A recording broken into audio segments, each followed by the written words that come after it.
Just to set the stage, no?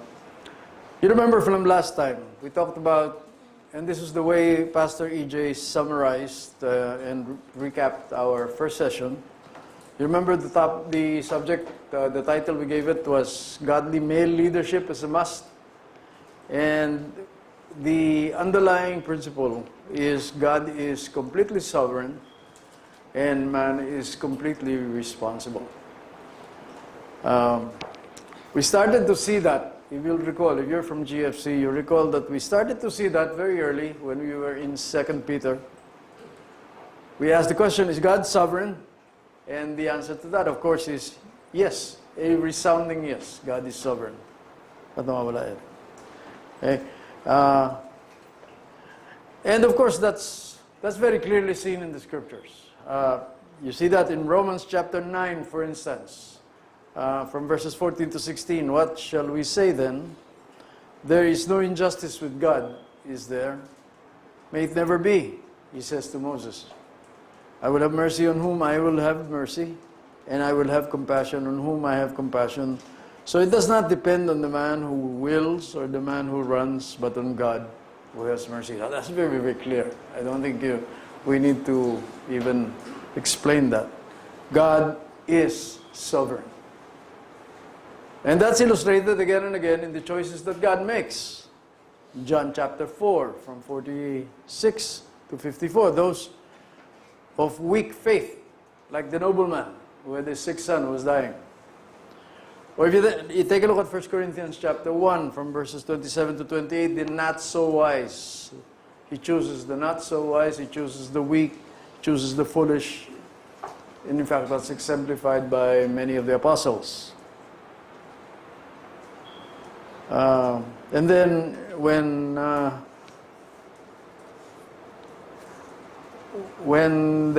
he was talking to the Samaritan woman, di ba ganun din?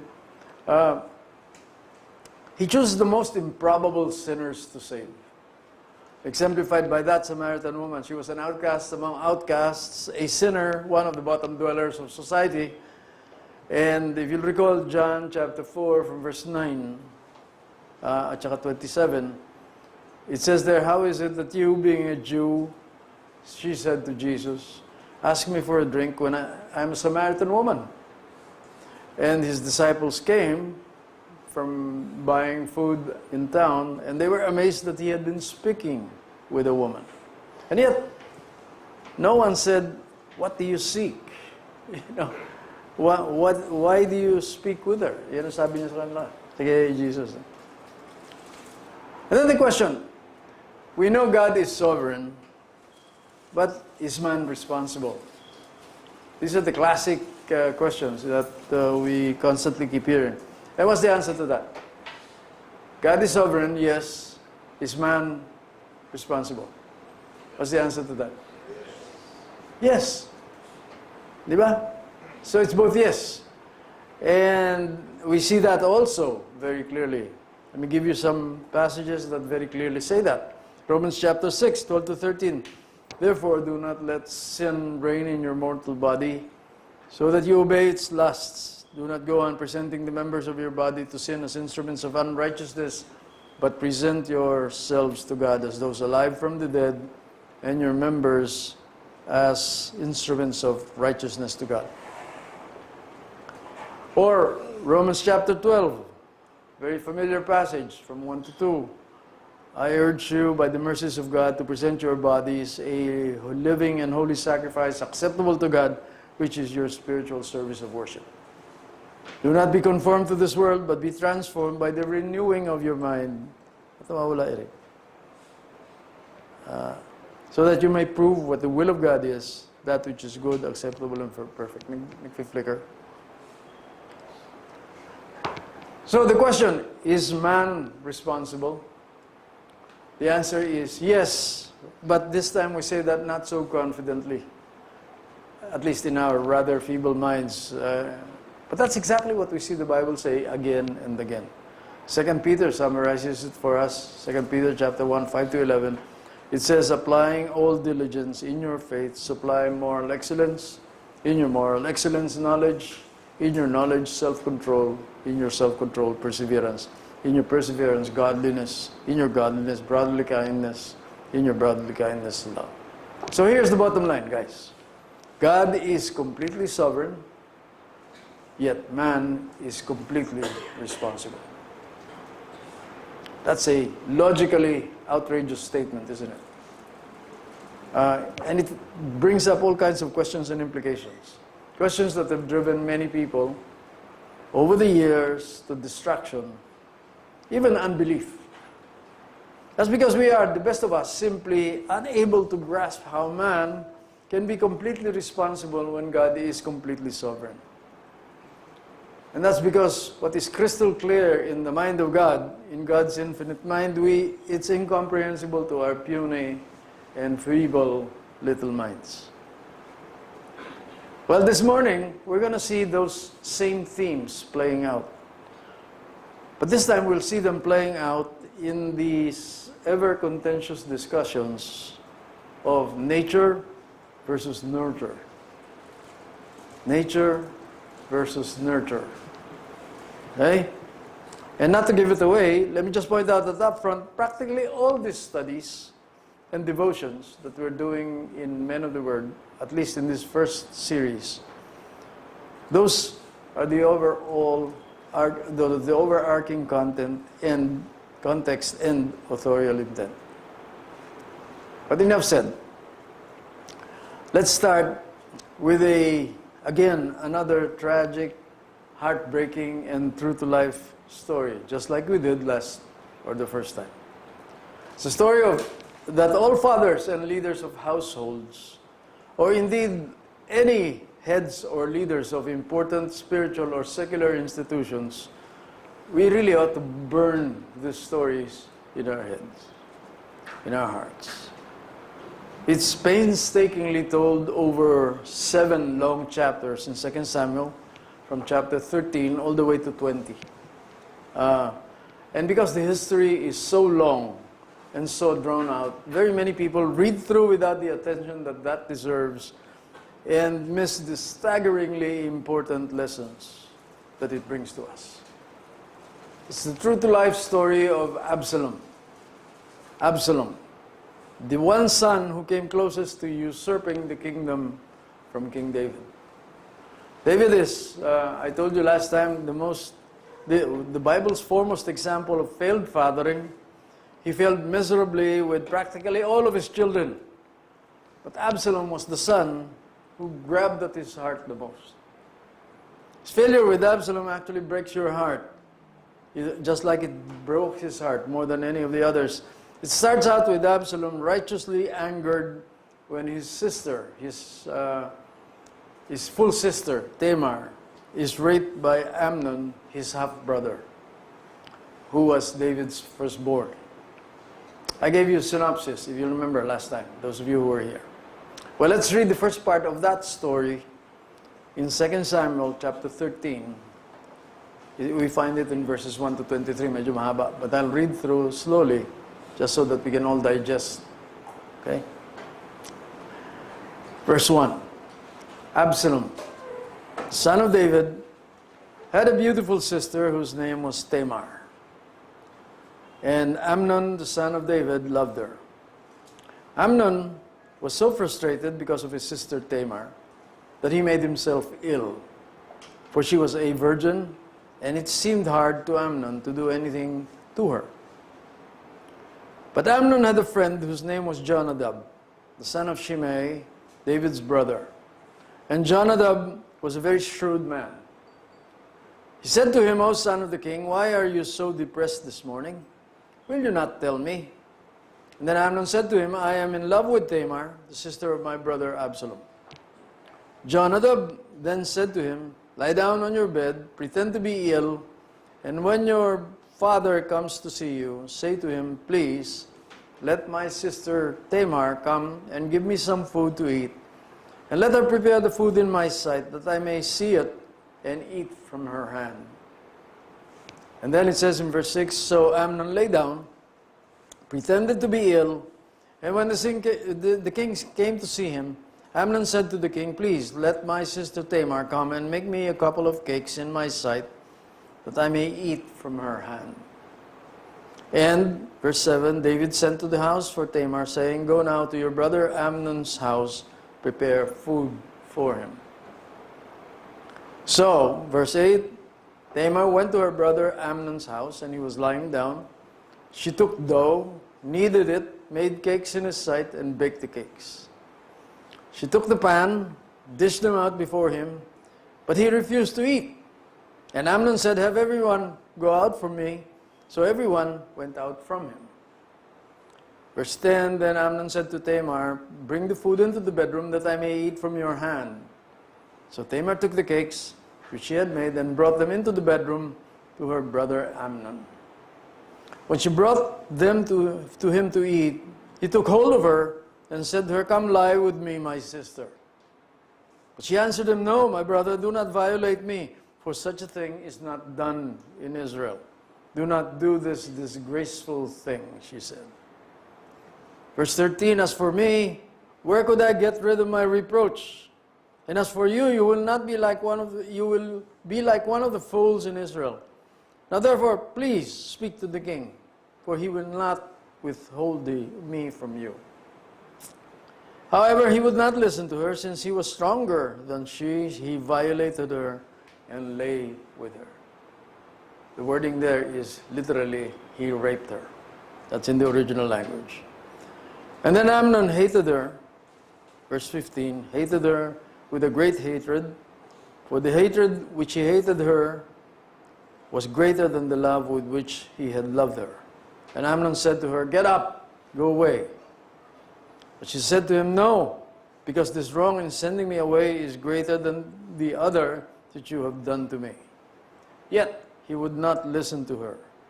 And then he called this young man who attended to him and said, "Now throw this woman out of my presence," and lock the door behind her. And now she had, verse 18, she had on a long-sleeved garment, for in this manner the virgin daughters of the king dressed themselves in robes. Then his attendant took her out and locked the door behind her. Verse 19, Tamar put on ashes on her head and tore her long-sleeved garment, which was on her. And she put her hand on her head and went away crying aloud as she went. Then Absalom, her brother, said to her, "Has Amnon your brother been with you? But now keep silent, my sister. He is your brother. Do not take this matter to heart." And so Tamar remained and was desolate in her brother Absalom's house. Verse 21, now when King David heard of all of these matters, he was very angry.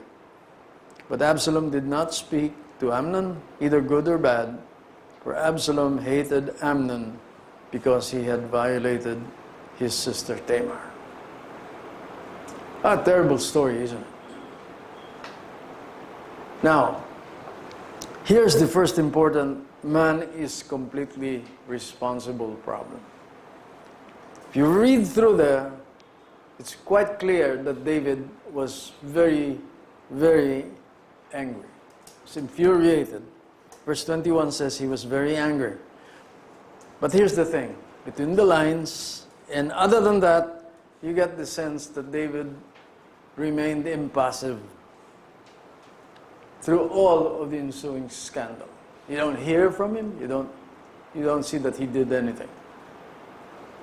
And right here, from the get-go, we're assaulted by nature versus nurture issues. This very, very clearly says something wasn't right with Amnon.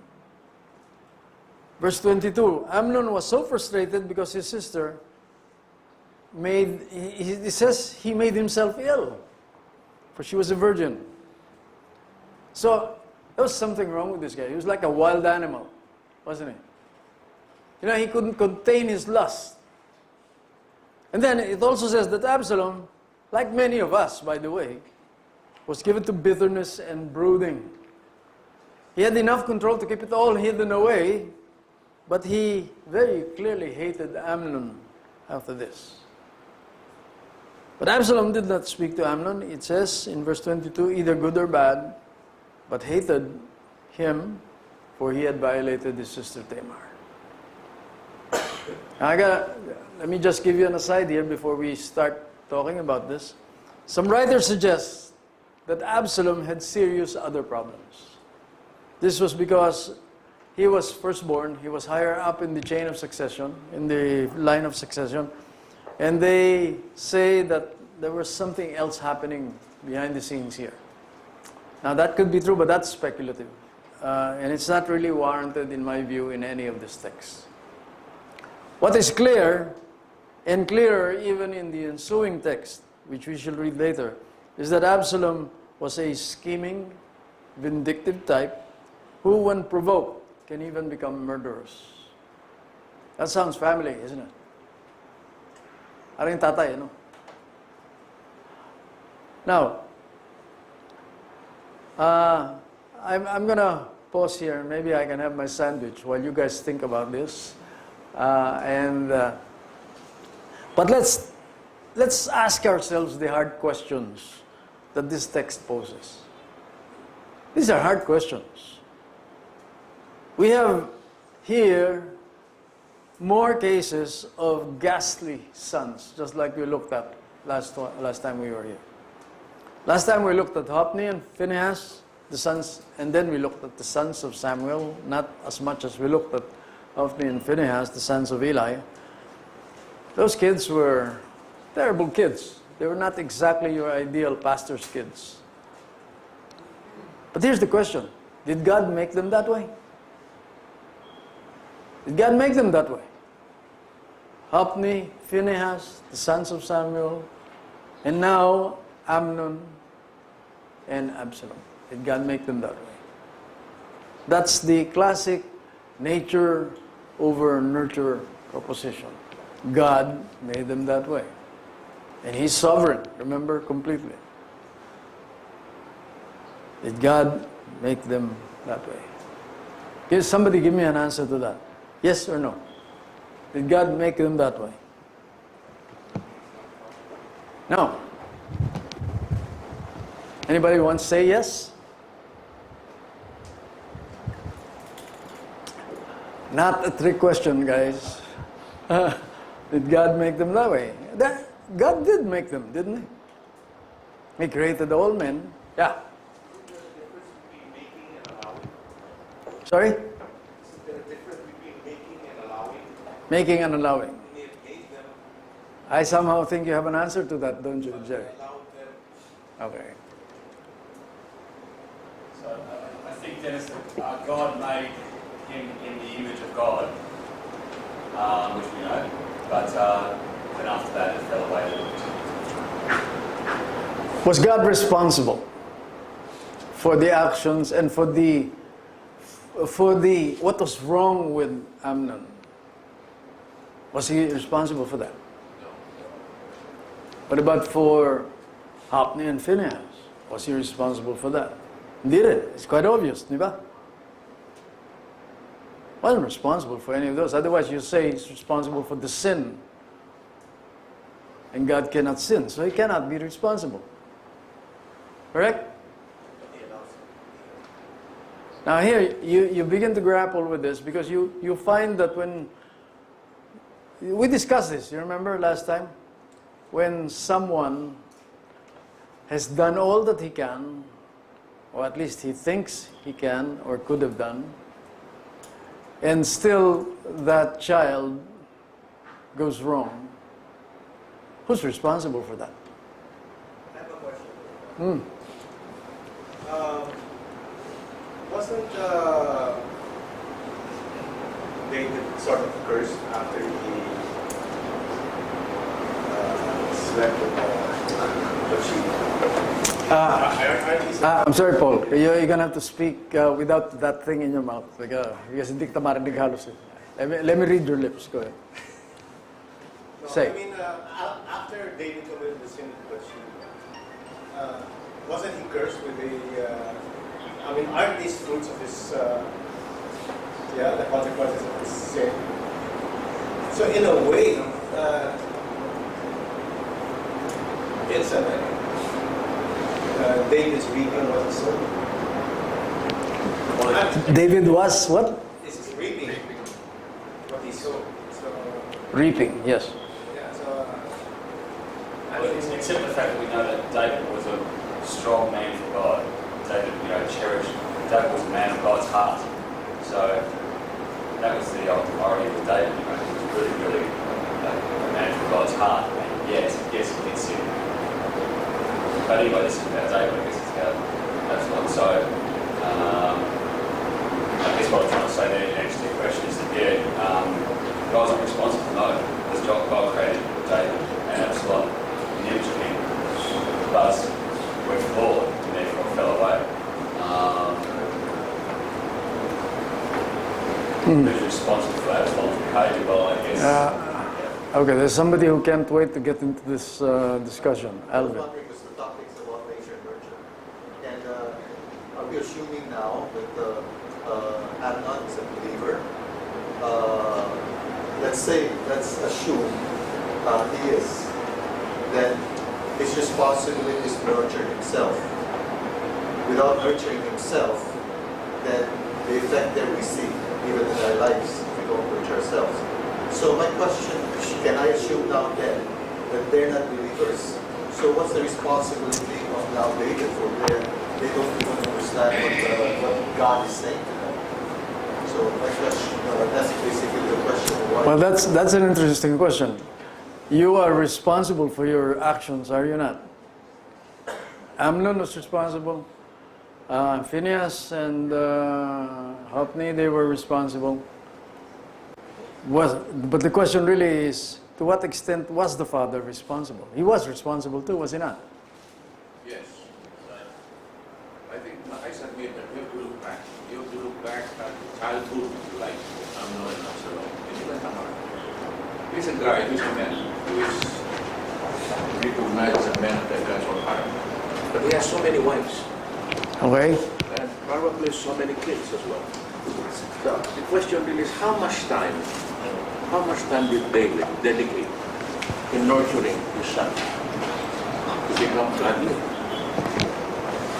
But that doesn't, as a Christian, doesn't automatically the generation become believer because I'm a Christian. So let's say my children is not a believer until they know, right? If I give them all the doctrines of faith, and still God did not choose them to be one, how then do you answer a question like Paul? So, I think that's what Paul was driving at last time, was he not? Therefore, if any man is in Christ is a new creation. Which Paul? but Pala, magkatabi kayo dyan, ano? I just recall R.C. Sproul's clear statement on Joseph. He always used that on how to handle this type of situation. I mean, in the overall picture, I mean, if you look even at Jacob's kids,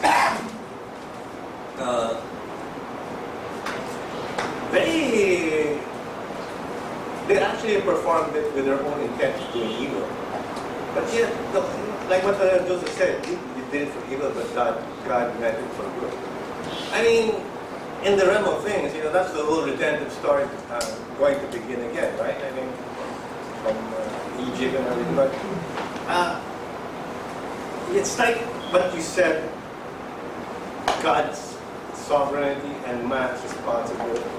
I mean, like for instance, I certainly believe, when I pray, and let's say the circumstance 5 minutes later comes out favorable or unfavorable, I know for a fact that God is working. But it's mind-boggling to know that He is actually doing something. You know what I mean? All these events are churning up for His plan. I mean, and this is happening like John Piper says, there is no maverick molecule in the universe. Every molecule is subject to God's plan. So I mean, it's really mind-boggling, right? I mean, but then when we go down to this question between Absalom and it's Yeah, it's quite difficult to see, but then you can see that they really acted on their own part with evil intentions. I mean, you can see that the depravity of Adam. I mean, he was sexually induced.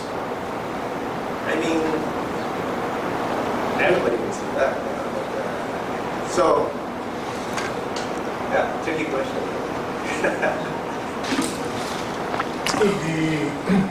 There has been no account of how effective David was in discipling his children. But I think it's as hard to conclude. He was a bad father. Because although Amnon and Absalom turned out bad, Solomon turned out to be a godly king. So I think the thing here is every human being is born with a pen to commit sin. And apart from God's intervention,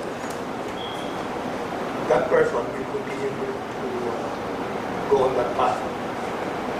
Now a father who is godly understands the truth.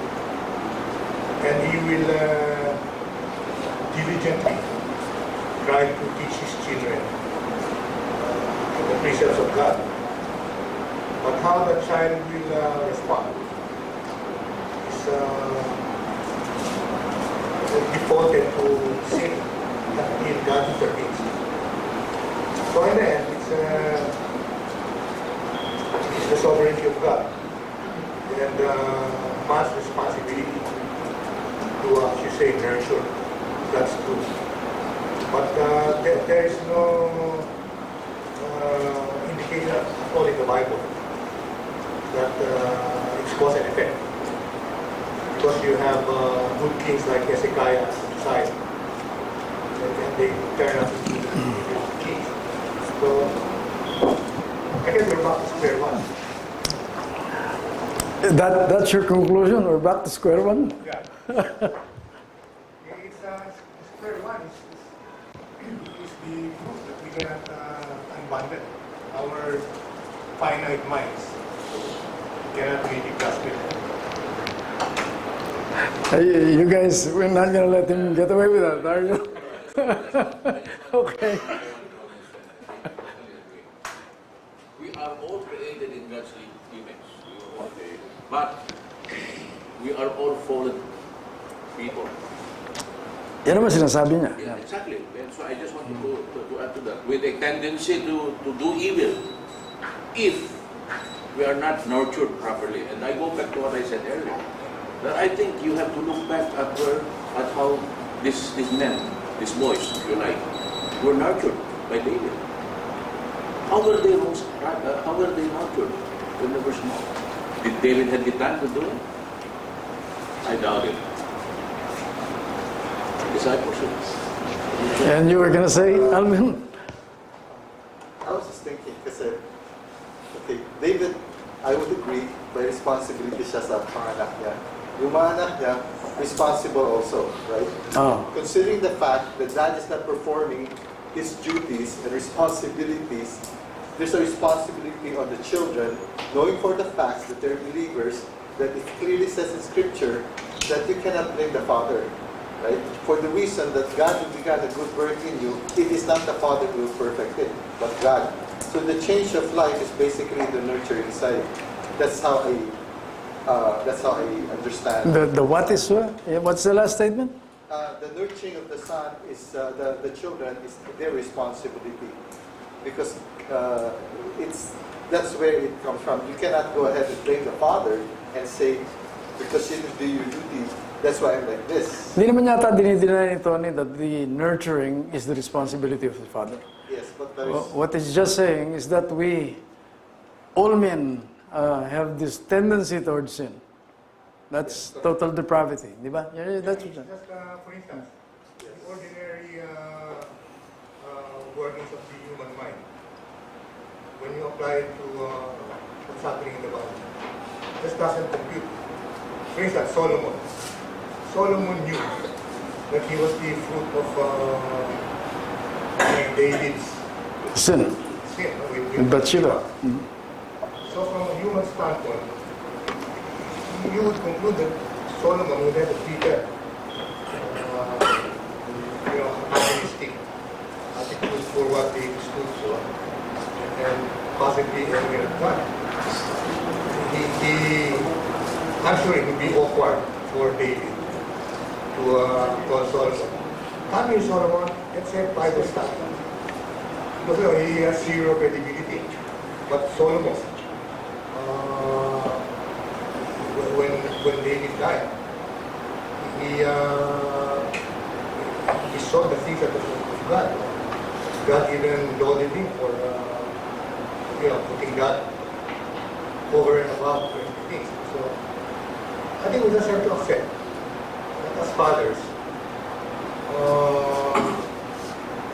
we should be driven to teach our children the things of God. But underpinning that is God's call, whether He will intervene with our children's sinful trajectory. God will actually call the child with the urge of children. And Sovereignty. that's why we started this whole discussion with that principle, isn't it? God is sovereign. He's the one who calls. He's the one who basically is going to be dealing with that sin. Right? But that doesn't take anything away from our responsibility in the scriptures. We are responsible for doing our part. Yun lang ang problema ko sa discussion so far, is that because God is sovereign and because He's working these things around, there's some fathers, some people who are in positions of responsibility who actually shirk back and say, well, God's responsible for that. God is going to do things about that, and therefore I can just lay back and not do my part. No, I don't think we should sit back. I know. I think we should But- really passionately Yeah. pursue that. Sure. Absolutely. You know what I'm saying? Because that's why man is completely responsible, just as God is completely sovereign. There are some people who are hesitant to look at passages like this and draw principles from it. And yet, let me remind you what the scriptures say. 2 Timothy says, all scripture is God-breathed and is profitable for, and then an enumeration of everything that's, and that says all scripture, by the way. That's all scripture, including these illustrative passages. These are illustrations. But if they are not good to draw principles about our responsibility, what are they there for?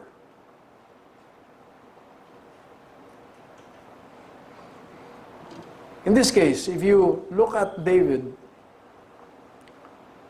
where his only response to his son raping his sister is anger and nothing else. Tony, when you say you hesitate to call him a failed father, what do you call that? But I don't know, scripture is A semi silent on whether he tried. I think he is a failure when you look at the results. You take a look at least these two sons. Yeah, when you look at it from a human standpoint, the performance is clear. He's a failure. But you have Solomon there. Yeah, we're going to take that up in a later session when we get back now. And the other example that you cite, Eli, Samuel. Si David ang clear example kasi failure pero naka-recover. Kasi when you take a look at Solomon, there is a very deliberate action that he took. Yung failure nito sa dalawa, na-recover niya doon sa, in the case of Solomon. But we'll say, medyo mahaba yun, kaya hindi pwedeng i-take up in one session. Then you go all the way back. Yung Adam. Adam was the first father. And Adam witnessed exactly how God's redemption plan. And as a matter of fact, when he believed that God will intervene. And therefore remain silent. Yeah, he knows his responsibility. Oh. And then you have Abel, you have Cain. Yeah. If we continue this character, we will go insane. And so what do you conclude about Adam? I don't know. I think he... Again, you're hesitant to call him a wimp. Which he was. Yeah. Oh. I guess all of us are wimps. Under the principle that you are responsible, I don't want to call people names, but I need to conclude. He knew he was responsible. He was the head of that marriage, and he did nothing. He said nothing when the woman was, when his wife was leading him down the path of sin. He said nothing. See, when you say responsible, for instance, in the corporate environment, you're given tasks. And you are given the resources, manpower, funds. In that case, if you fail, then you are responsible. But in the case of fatherhood, the resources are entirely God's. See, it's not the same. Do you all agree with that? Medyo mabigat yung sinabi ni Tony yun. The resources are all entirely God. Nurture versus nature na naman yan. The heart of every man is in God's hands. But all the resources? Yeah, the Bible to teach your son. In the end, it's only God's intervention that will make him. Remember the principle of regeneration? Dali lang ha. Let me just get to my... Yeah, give me a moment, Tony. Sandali ha. Ayaw magano. Ba't naiipit?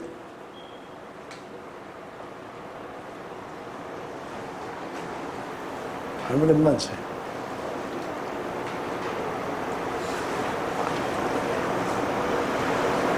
Parang baterya mo mahina.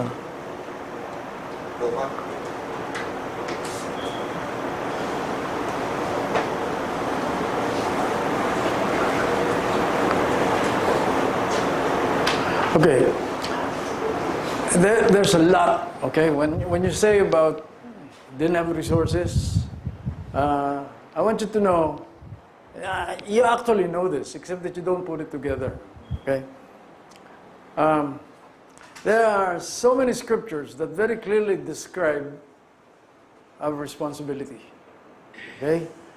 God doesn't give you responsibilities and doesn't give you resources, okay? That's quite clear. If you again look at principles, doesn't command you and doesn't give you what you need in order to fulfill those commands. If you take a look at just the book of Proverbs, pag-umpisa tayo ron. Proverbs kasi kaya nga Proverbs, di ba? These are not just wise sayings. These are statements from God Himself. Ito sinasabi very clearly, Proverbs 3 verse 12. For whom the Lord loves, He reproves. A father corrects the son in whom he delights. Responsibility. Proverbs 13:24. He who withholds his rod hates the son. He who loves him disciplines him diligently. These are responsibilities. They need this explicit. Nasabi ng Diyos sa atin. Proverbs 19:18. Discipline your son while there is hope.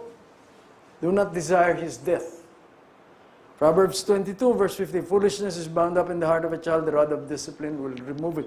You know that the responsibility for the discipline of a child is very explicit. It's laid down in the lap of the father. Okay? And actually, hindi lang son. Kasi Proverbs 22, verse 6, train up a child in the way he should go, and when he is old, he will not depart from it. Now, next time we come together, Doc Rico is going to take us through Deuteronomy chapter 6.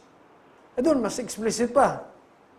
These words I'm commanding you today, chapter 6, 6 to 7, shall be on your heart. You shall teach them diligently to your sons. Shall talk to them when you sit in your house, when you walk by the way, when you lie down, when you rise up. I don't want to preempt Dr. Rico, but that in itself, when you exposit that passage, the responsibility of fathers is explicit. I don't need to diminish the Word of God. The shortest to... Yeah. I don't suggest that you do diminish it. But I go back to the beginning. The Bible says, I will take your heart of stone and change it into a heart of flesh.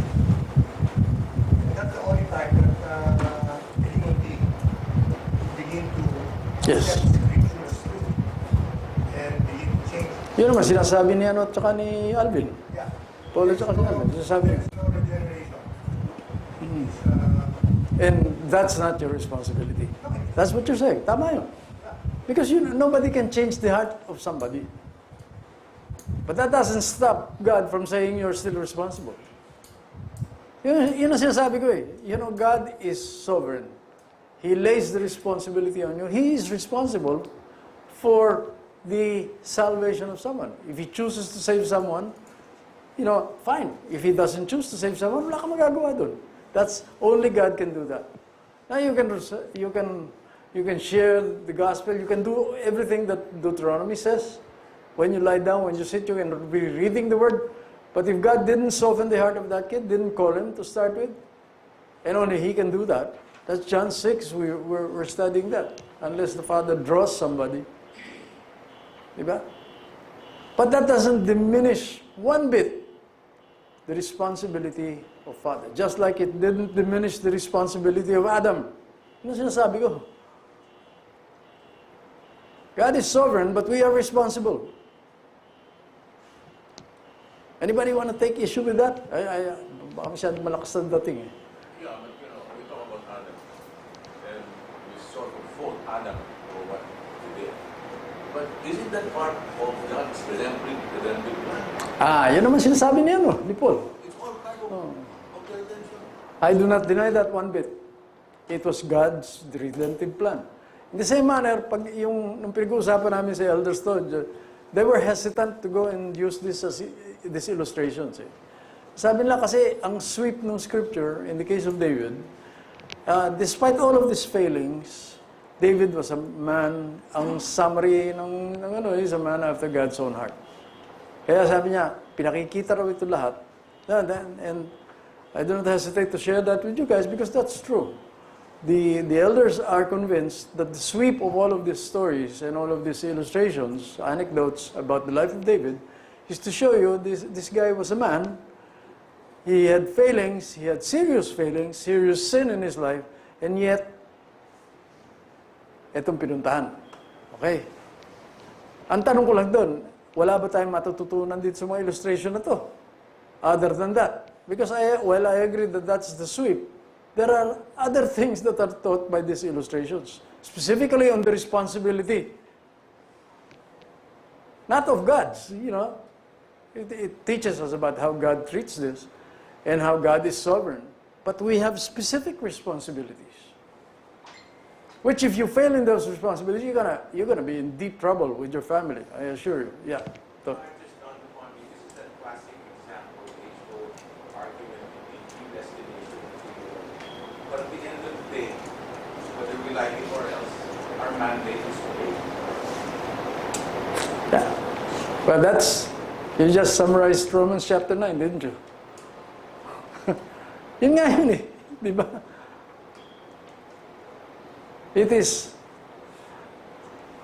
God is completely sovereign, man is completely responsible. So when you try and sort that out, and say, hindi ko nang gagawin yung responsibility ko, very clear from the scriptures, because God is sovereign anyway, then you're in trouble. That's the Arminian position. On the other end of the spectrum, the ultra-Calvinist position, sabi na. Kaya nga some people are drawn to say, we don't really hold either one of those, which is just as bad. Because both are in the scriptures and both are very strong in the scriptures. God is completely sovereign, man is completely responsible. Ito, kita natin, again and again, ito, pangalawang beses pa lang nga tayo rito eh.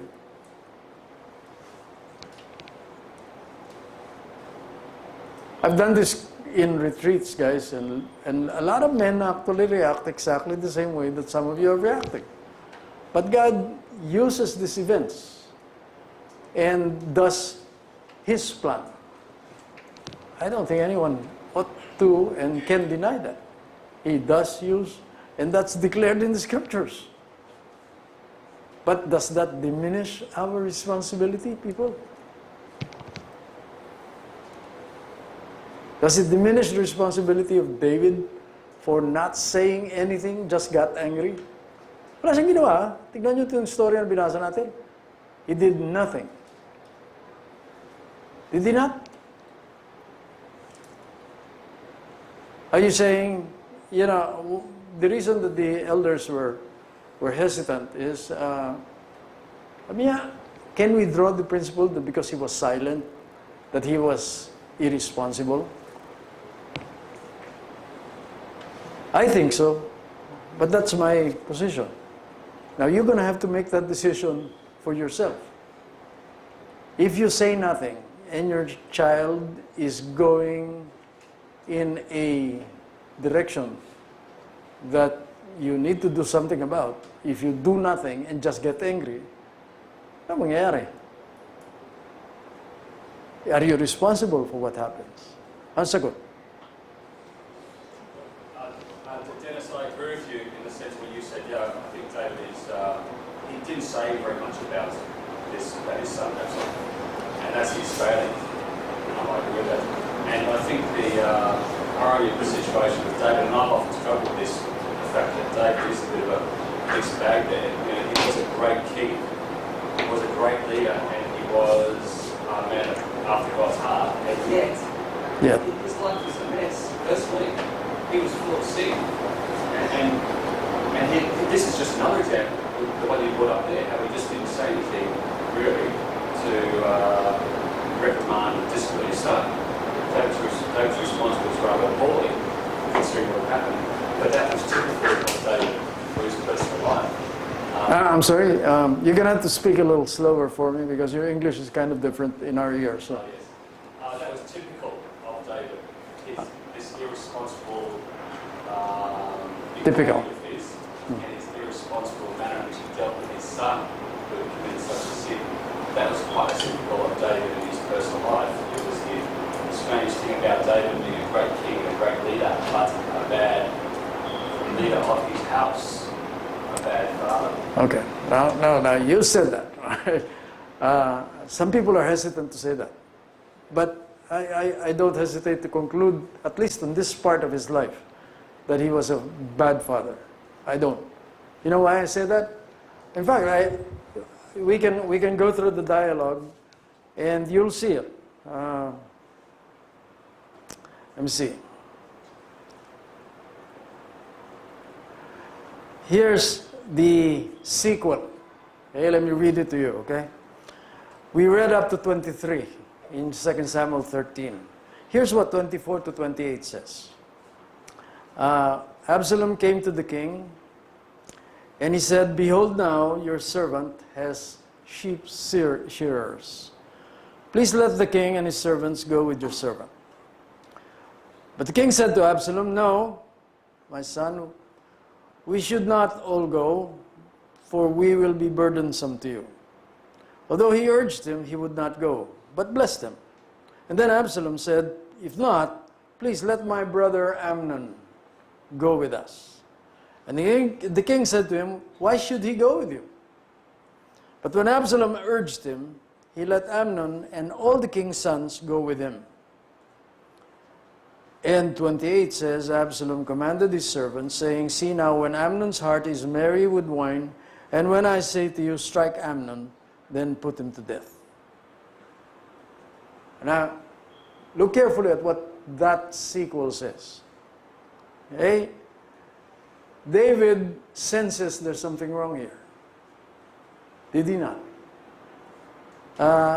That's why he responds the way he does when he says, why should Amnon go? Now, you'd have the sixth sense, wouldn't you? After all, ni-rape yung sister. Okay? You got very, very angry as a result of that rape. You know that the brother is ticked very badly about this. So, and here's the son. It doesn't say how long this has taken, but the son, who was ticked, now comes back to you and says, you know, seemingly innocently, and yet you know, you sense there's something wrong, and that's why, well, why should he go with you to the sheep shearing event? And yet, when the son presses, he lets him go. The only safety valve that he allows is he lets the other sons go. You know, there's the instinct of the father, I should think. Okay, now I can't categorically exposit that for you, but that's the instinct of the father, that there's something going on that's not quite right here. And yet he allows it. You understand what I'm saying? This is just... What are we to conclude about David? You need to look at this and look at it in your own situations. If you pass on something that is very clearly staring you in the face. You remember the story of Phinehas and Hophni? When they started, they were just using privileges of priests and the sons of the high priest. That's what they were doing. And that very quickly degenerated to the point where they were abusing women in the tabernacle, in the temple.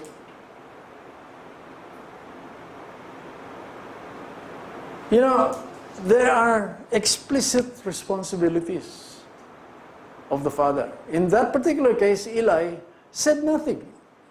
Again, the scriptures are silent as to what he was saying. It's very, very clear he didn't say anything until it was too late. Right? It was David. It's exactly the same way. And yet the scriptures, I just read them to you.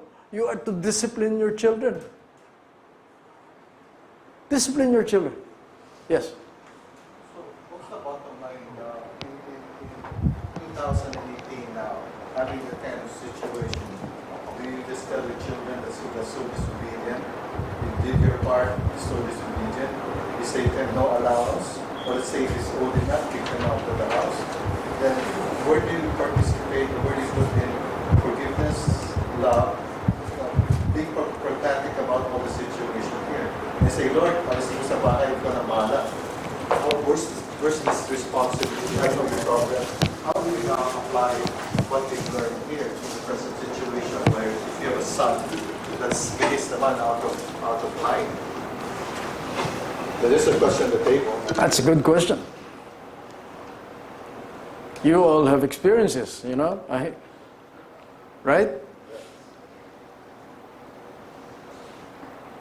I think that's a really tough question. If I could try to answer it. It's a really, really tough question. Very, very, emotional, challenging, difficult, personal question for a lot of people. And so I couldn't even try to answer it completely, except by saying that that's when our own personal trust has to. That's when we have to just have this heart to just want to trust in the Lord continually. Trust in the Lord with all your heart, and He will make good His promises, or He will bring all good things to fruition. That's difficult to say to someone who really struggled with a personal situation in their family. But nonetheless, I know from my personal experience, which I've gone through, that I don't have resolution on my personal experience. And I'll share that with you. That's my daughter. My daughter was taken from me when she was just 3 months of age. 7 years later, over 7 years, I tried to find her and pursue her and be with her. I basically failed. I haven't come to that conclusion yet, right? But what I'm saying, so we've all got the personal circumstance in our life.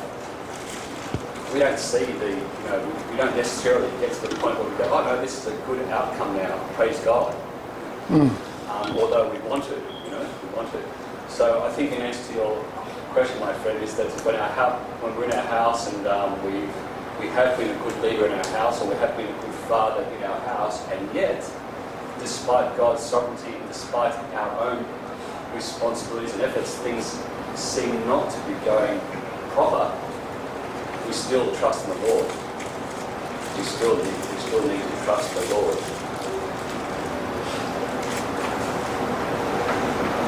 Does that help? Well, yes, because our perception of what may be going wrong is Sure. just our perception. This is God's sovereign plan. We have to be satisfied that, yes, we have fulfilled our responsibility. Yes, that's good. That's very good if you fulfill the responsibility. Then after that, trust in the Lord. Okay, then I'm going to ask a question. What if you weren't up to your responsibility? Then how do you feel? No, because you're positing all of this on on the basis that you did everything you were capable of, you did everything diligently. What if you didn't?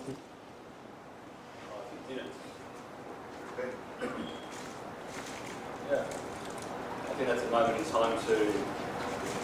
I guess that's a very good point, because we're all born to fail. We're all born to fall, right? So I guess that's a very good point. I guess that's the most important point, because we couldn't possibly do it perfectly, could we? No. That's probably a very good point. I guess I missed that. Yeah, we can't possibly do it perfectly. We can't possibly be the great leader in our house. We can't possibly be the best leader in our household, because we're fallen. So then what? Then what? Exactly. I think it's a follow-up to your point. If you were not faithful in disciplining your child, the outcome is bad. Do you now conclude that he or she turned out bad because of you?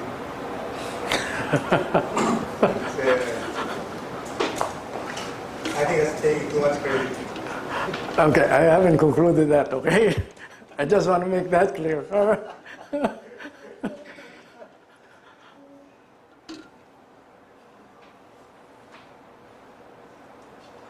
Let me just say clearly, okay? We have responsibilities. All right? We have explicit responsibilities. And when God commands us to do things, God always gives us resources to do those things.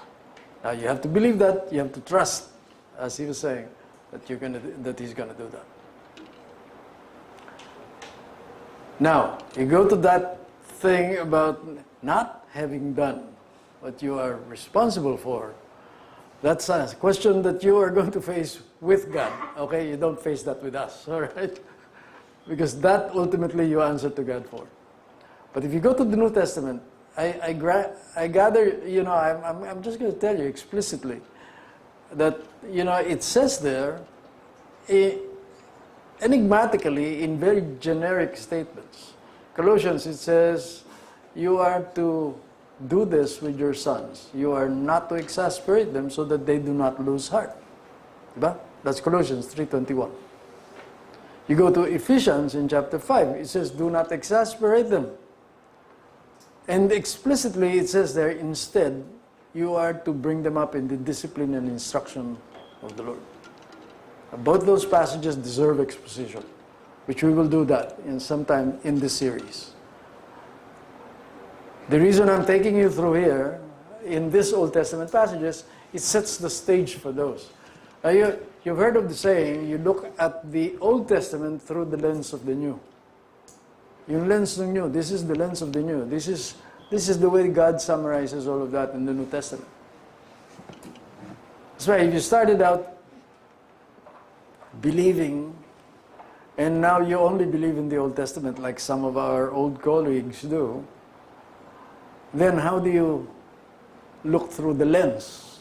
Because you don't have the lens. So now you're left with what you have in the Old Testament, and now you have a problem understanding it completely or clearly. We're going to do this later, okay? We're going to do an exposition on Colossians. We're going to do an exposition on Ephesians to clearly understand it. But for the moment, what we're looking at is David. What did David do? Very clearly, and this I do not hesitate to say, if I look at the illustration so far, like we've read from 2 Samuel, from chapter 12, from 1 up to 28, he's a failure, is he not? He's not diligent. Now, guys, there is no such thing as a perfect father. No such thing. We're all human people. We're all depraved too. We're all not completely responsible all the time. The only perfect father you find in this world is what they put on movies. Well, there's no such thing. But David is given to you as an illustration of an imperfect father. What do you do? Here's your situation, okay? And you don't have to look for, when I ask you the question, oh, what if you were not up to your responsibilities? What then? You don't have to answer. You know that you're going to have to answer to God for it, right? But you're not left alone because the story goes on to tell you what happened. After 28, there's chapter 14 actually tells us. Let me.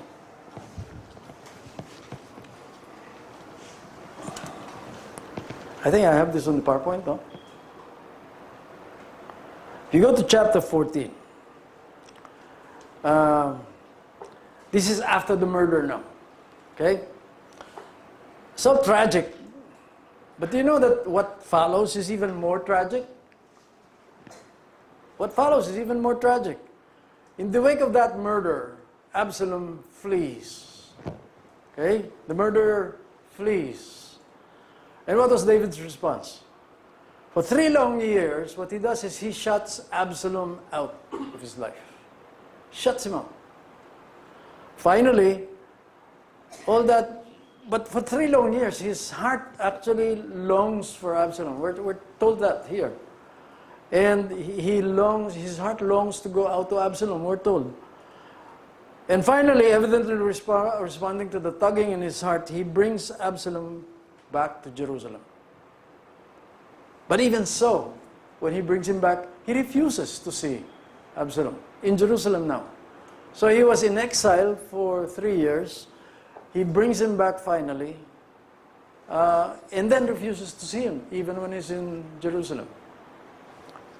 It says in Samuel chapter 14, verse 24, however, the king said, let him turn to his own house, let him not see my face.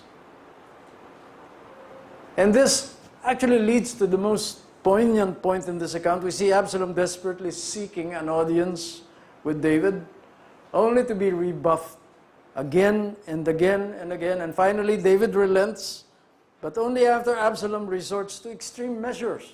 Just to see his father, you know what he does? He burns the fields of one of the generals of his father, name of Joab, just to catch his attention. And we're told in chapter 14, from verses 28 to 33, we've taken too long here, so I'm not going to read that anymore. Absalom, he gets his tearful audience with David finally. David even kisses him. He kisses his long-estranged son. It's a Hollywood scene, okay? You have this nice reconciliation, apparently. That's what you think, because it's all too little, too late. And the story goes rapidly downhill from then. And Absalom is now very clearly hardened. He sets out to usurp the kingdom from David. He takes every opportunity to worm his way into the hearts of the people, and not surprisingly, he eventually succeeds. And he forces David out of Jerusalem in order to avoid a bloody confrontation. And then, euphoric, heady in victory, Absalom, he flaunts his triumph and his hatred of David by cohabiting with the concubines that he leaves behind in Jerusalem. This is what it says in 2 Samuel chapter 16, verse 22, in a tent on the roof in the sight of all Israel. This is what happens when you don't do your responsibility.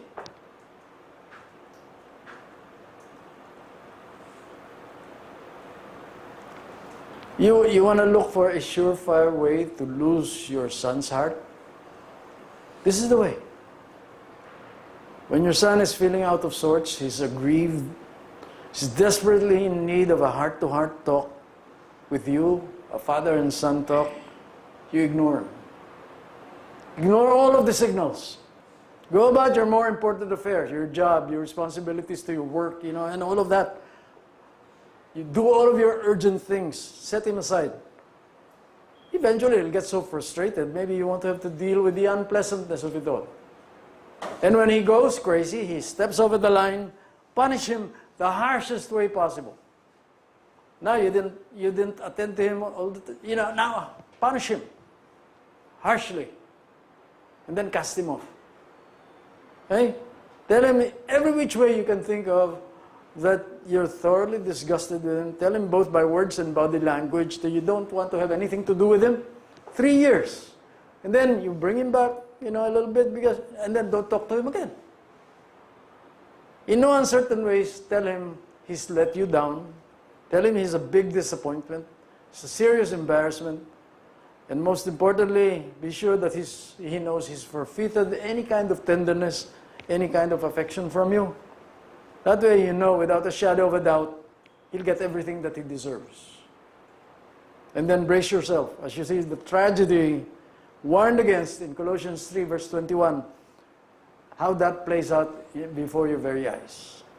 It says, fathers, do not exasperate your children so they will not lose heart. You understand what I'm saying, guys? We have responsibilities. You turn your back on your responsibilities, this is the tragedy. This is the loaded freight train headed your way. So, I can't answer the question, what are you going to do then? But this says this is what you do not do. Okay?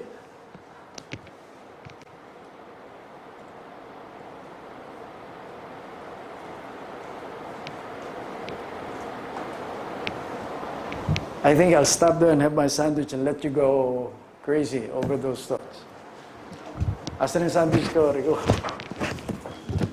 Hindi kaya Dennis yung exasperation, meaning na exasperation dati, iba naman yung sa kultura natin. Iba? Yes. Ano ibig sabihin nun? Yeah, when you say something against the will of the children, then you see then exasperation, but then maybe the exasperation there will take days before it's called exasperation. We're exasperating them. Okay, I want you to reserve that when we get there, all right? Because we're going to parse that verse, we're going to study the words. Okay, neither. All right, but that's a good thought. Let's look at that, exactly what it says, what was the intent of the passage. This is where we're saying we're doing topical exposition. All right? But siguro hindi na kailangan expose yung so that they will not lose heart. Hindi siguro kailangan natin yun. Napaka-simple siguro. It's self-evident. But what does the word exasperate mean? Now that's an interesting one. Anybody else?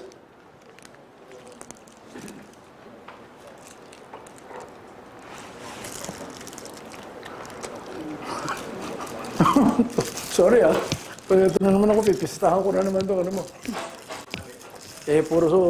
Puro itlog yung binigay sa akin. Mamaya na lang, Rico.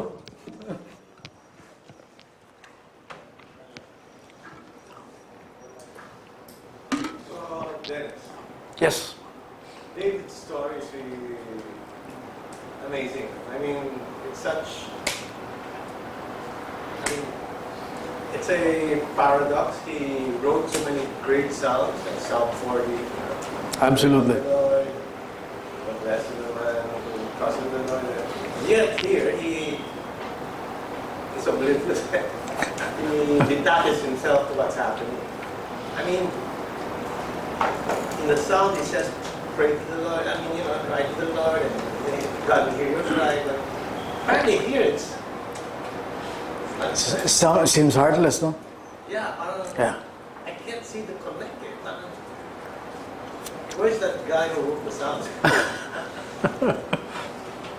think what matters is God's opinion. Because God looks at David when he calls him man after man of heart. It doesn't say that David's heart is like God's heart, pure and undefiled. I think what it means is that David, in spite of his boundary and errors, I think what emerges is God's grace. And again, he's not a cop-out, but just who God is. So quick to forgive. And also remember, guys, this is only part of the story. This is only part of the story. Yeah. In addition to what you're saying, David, like us, was only human. So it could be possible that he too was exasperated to a certain degree because of the behavior of his sons. That Yeah. it led to another wrong decision. He wasn't fathered very well either, was he? Remember the story of David? Yeah. He was the runt of the litter, wasn't he? Oh, di ba? Kaya nung pinipili kung sino magiging hari, they had to actually call him kasi nakalimutan siyang tatay niya. Again, that's, Oh, sabi kasi ni God, I took you out of the sheepfold. yeah. So, maybe that's how God wanted it. You'll be treated like a rat. I'll treat you like a giant killer. Aren't these stories stirring stories, guys? Stirring stories. Maybe it's just me, I like drama, And, this is where the recovery later, when he actually mentors his son, point by point, systematically, Solomon na to, yan. Later, we look at that. He recovers, and then you see a completely different David. But we shouldn't miss this, guys. We shouldn't miss this. Because it speaks to us, not only with our sons, by the way. When you're the head of a family, and your wife is leading you somewhere else, which they are prone to do.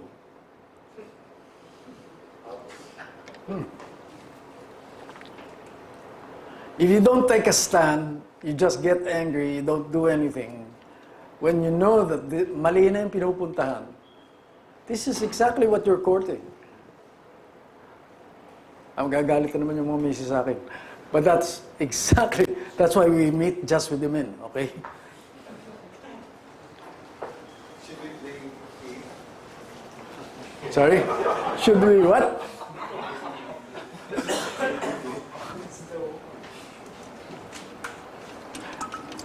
By the way, when we did this in a conference called Men in the Eye of a Storm, the backlash with the women was so strong they immediately wanted to do another conference just for the women, which basically reversed everything that we taught the men.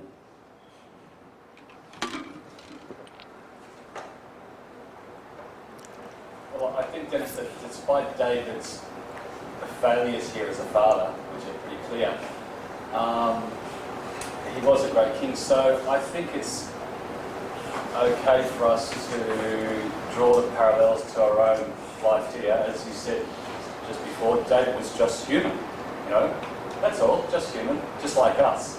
Now, before I knew a lot about David. I used to think David was just years ago. I used to just idolise David. I just thought David was a great king, a great warrior, the best warrior, the best soldier, and the best king, which he was.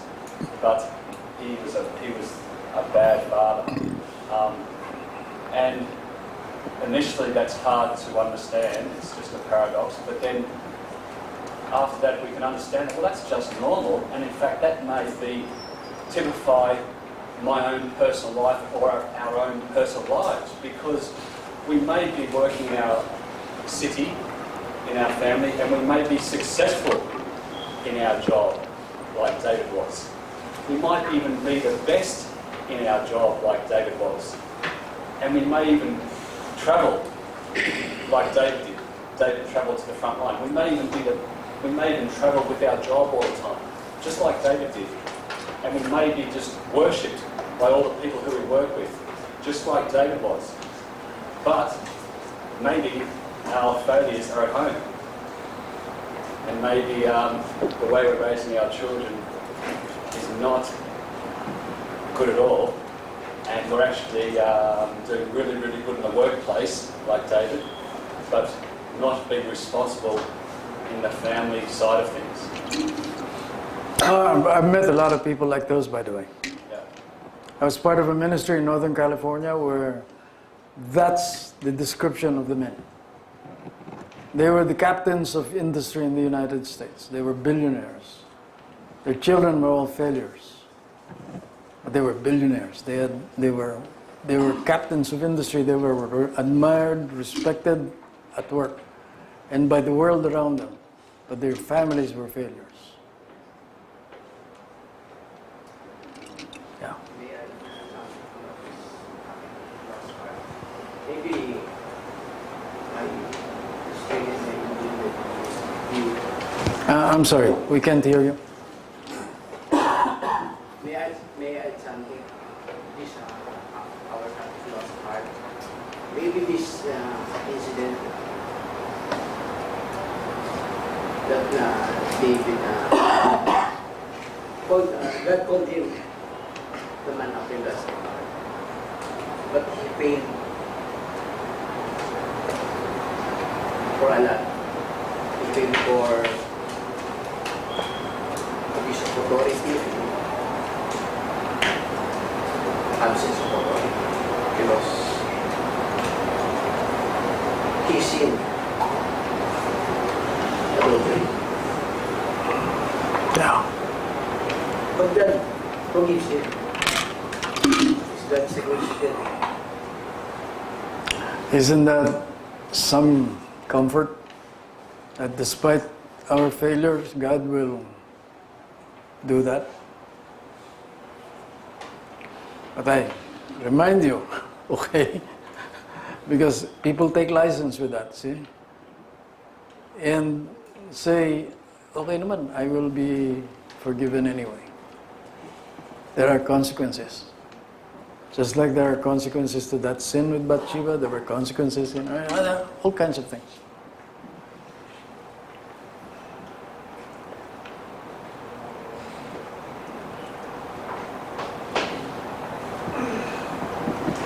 Yes.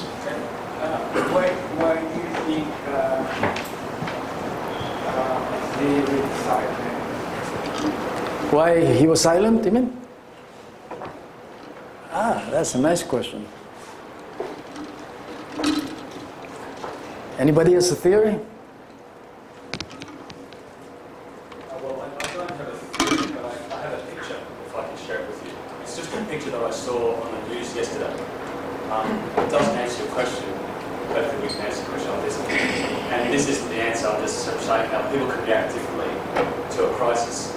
I think part of the story is that because we're failed human beings,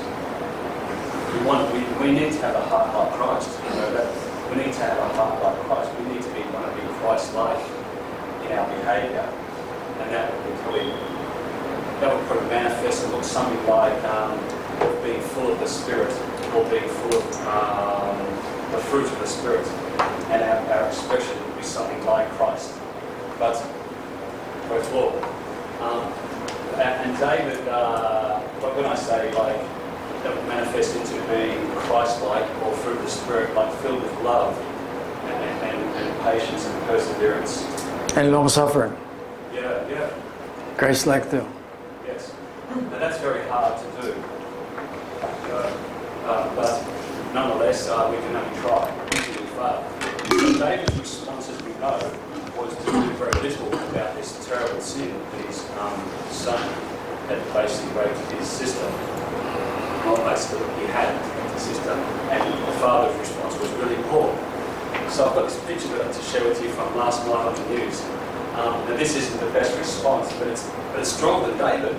David was the king after all. This response from a man in America was just better than David. So recently on the news, the NASA, that guy named NASA in America, he was working for the Gymnastics of America, and he's just been put through trial because he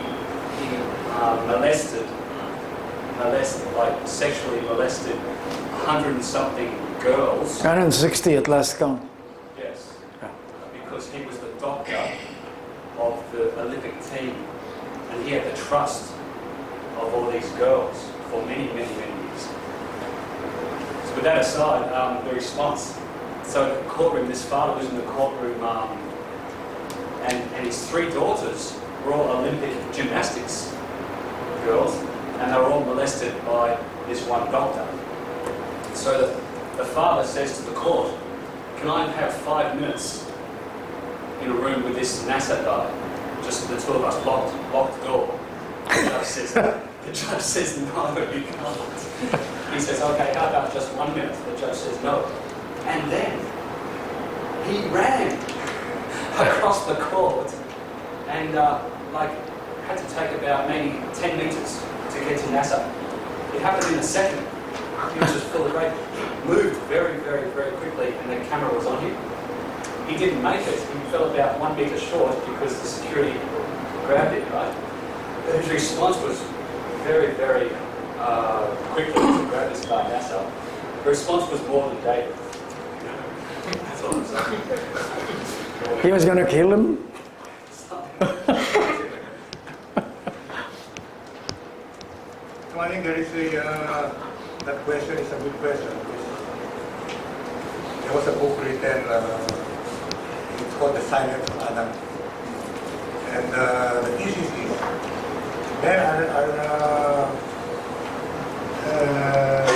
born with these clones that they are naturally not prone to assert themselves in spiritual matters. Because in the book, it theorizes, I'm not saying it's correct, but it looks plausible that when Satan was tempting Eve, Adam was right there, and he kept silent. And I think if you transpose that now, especially in the Filipino culture, Filipino men would rather delegate the disciplining of their children to wives. For instance, pagsabihan mo nga yung anak mo. I think that question deserves more to. I think we should just stick to scripture, as you said. It is very clear. We quote scripture. And it's very clear that David should not have kept silent. I think David has tendency to be complacent. It's a chapter 11 of 2 Samuel.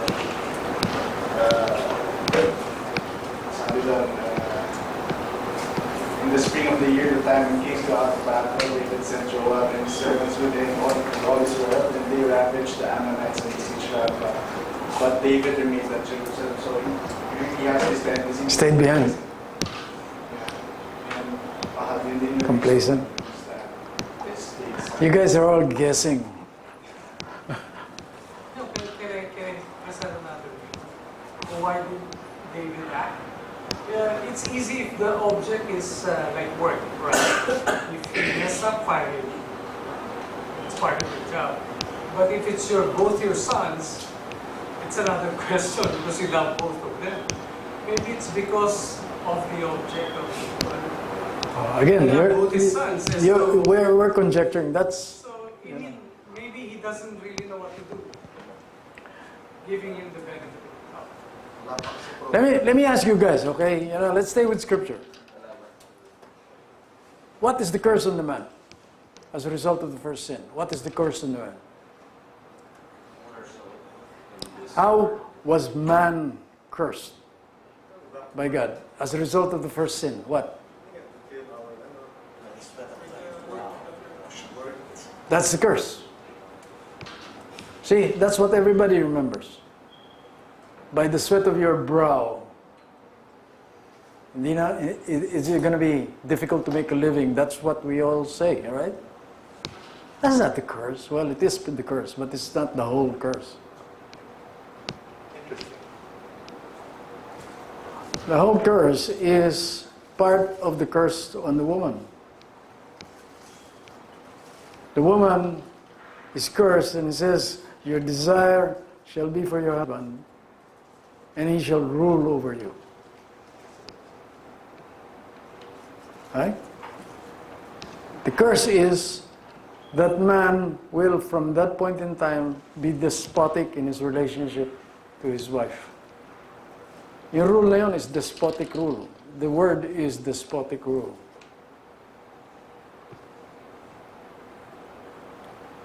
Sounds good to me. The curse sounds good, huh? See, that's an example of how we're cursed. See?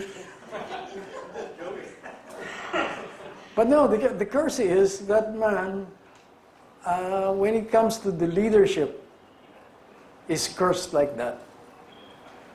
Okay? When he feels challenged, what does he do? He responds in extremes. He either keeps silent or he becomes a despot.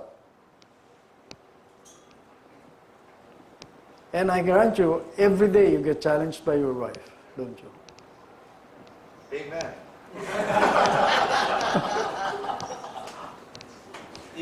And you respond either with silence or something else.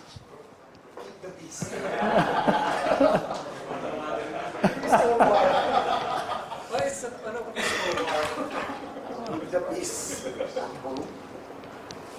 You see, the problem is you can be a totally competent and you got everything going for you at work. You come home, where it counts in the family, and this happens. And now you have to decide whether you're going to have peace at home or you're going to have conflict at home. Guess what most of you do? Of course. That's true, isn't it?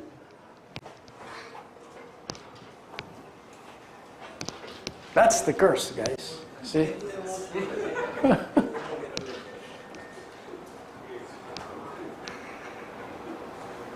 I don't know about you, but I can't live without peace in my house. So I have to navigate my way constantly between peace by not saying something and peace by saying something. Navigation.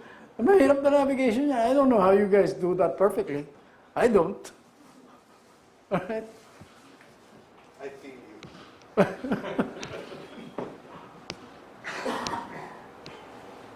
And my son-in-law who asked that question about silence, that's the one at the end there who asked that question, is navigating the same thing. See? That's why you ask those questions. Yeah, Jason. So, if I understand correctly, by this discussion, what we're implying is, what David should have done was address Absalom, Amnon, even if it would disturb the silence. Of course. Because we're laughing, we're saying, yeah, peace in the house. So parang we're kind of chuckling at ourselves that even at the risk of that peace that we so treasure, we should risk our own comfort to address the spiritual needs of our family. Yeah.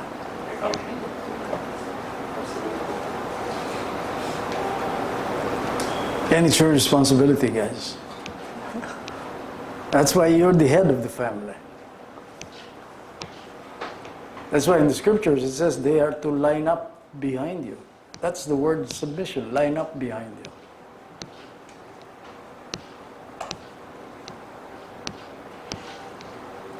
And if we don't, we will be held accountable. Absolutely. You can't go to God and say, God, you could have done something about this, but you didn't.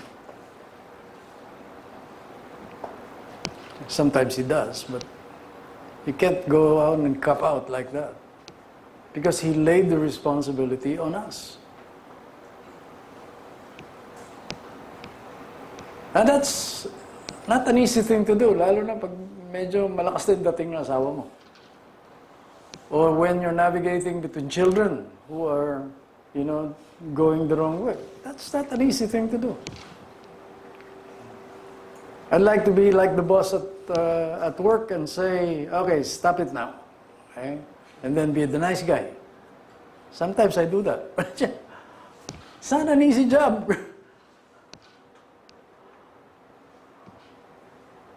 There is no perfect father, guys. Only in Hollywood. But we are completely responsible. You understand that?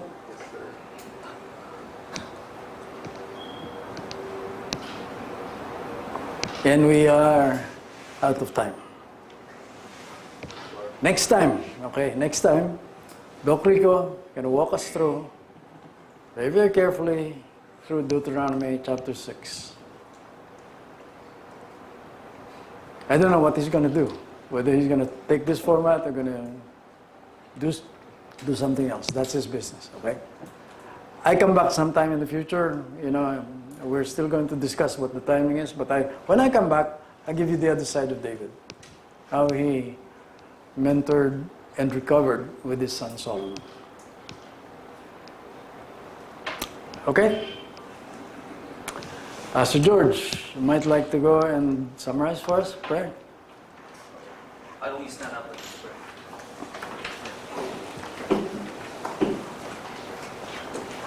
Father, we are indeed blessed with the truth that we have discovered this morning. Indeed, you are a sovereign God who is in control of everything, not only in our lives, but even in the lives of our children. Though we know, Lord, that you have bestowed upon us the responsibility of raising up your children, our children, to become the kind of person that we want them to be, which is to be like Christ. But indeed, as we look in the mirror, as we see ourselves, we are so weak and so limited. And that is why, Lord, we come before you and ask that you would give us the ability to do the things that we need to do and to follow your steps, O Lord, what is written in your scriptures. By ourselves, O Lord, we are inadequate. That is why we ask this from you, Father. Lord, we bless our activities for today. Bless the rest of the time, O Lord. And allow us to still stay a little bit and try to discuss a little bit more of what we have learned this morning. Bless our time together, dear Father. In Christ's name we pray. Amen. Thank you for coming, gentlemen.